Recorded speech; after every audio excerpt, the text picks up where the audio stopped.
So we've talked a lot there about the developers and the DLP and all the pre-handover inspections. So do you find also, because you mentioned particularly in North America, do you find that you have a lot of people, potentially buyers in Dubai, resale properties that they are purchasing and they want to do that condition report as part of their purchase contract? You got any sort of clients that do that? Definitely, but as I said, if we're talking about resale, buying a used property, the percentage is way less. We get a lot, but it's way less than pre-handover, which, as I said, completely the opposite of the other side of the world, which is in North America. Yeah. We get in numbers. We did the calculation, a year ago actually. Our business in Canada, for instance, it's 92% resale homes and 8% is coming from pre-handover. Here, it's completely the other way around. I think it ended up to be 94% pre-handover and 5% resale home. Okay.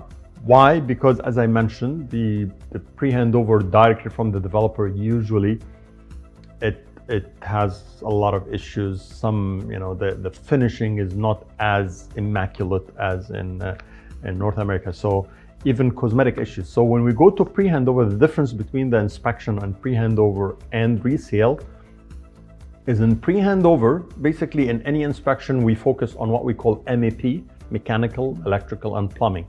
Mechanical being air condition, but not only the operation, we go deeper, not only the operation of the air condition, but we look at the ducting system that is embedded in these false ceilings.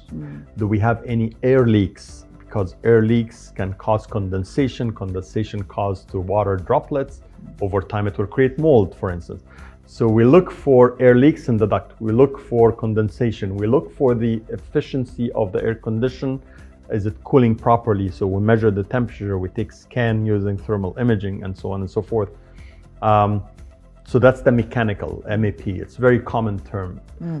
Mechanical. Electrical is, as I mentioned earlier, we check all the electrical safety hazard that could possibly happen, make sure that the house is safe for the occupants.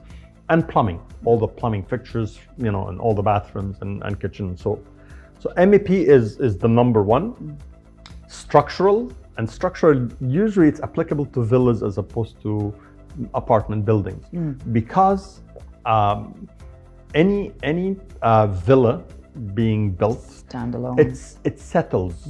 It settles, and it's a normal civil engineering practice that the foundation will settle at one point in time, usually in the first year when it was built.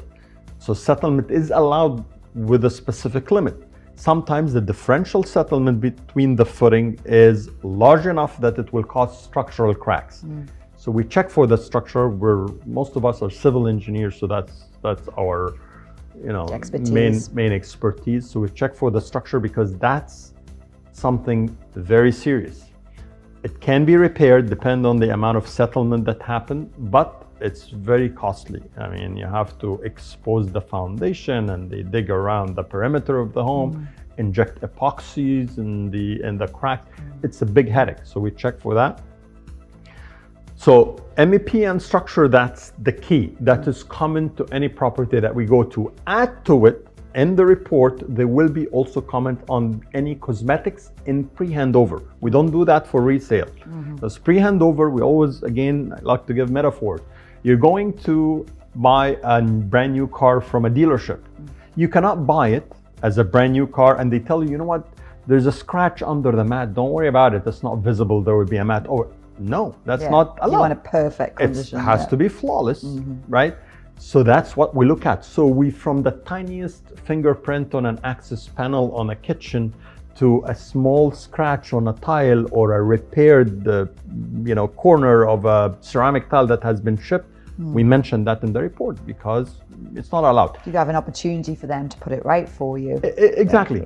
So whether the developer will do it or not, and I'll talk about this, why sometimes they cannot get to all the defects that we identify, but we have to mention it.